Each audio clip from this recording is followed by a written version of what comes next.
Here's how to get back deleted Freeform app in iPhone. So here, as you can see, currently I'm in my iPhone home screen, and now I'm going to long pressing on Freeform app, and here tapping on remove app and tapping on remove from home screen. So in case if you accidentally removed the Freeform app from your home screen and now you want to add or get back the app in your home screen again, all you have to go to your app library, and in your app library search for the Freeform app.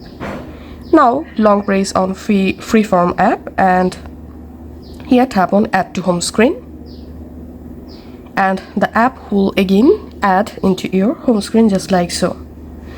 Now if you removed or completely deleted the Freeform app, then all you have to get back the app, go to your app store and here search for Freeform, and in app store here you easily find Freeform app. Go ahead and reinstall the Freeform app, and that's how we can get back it.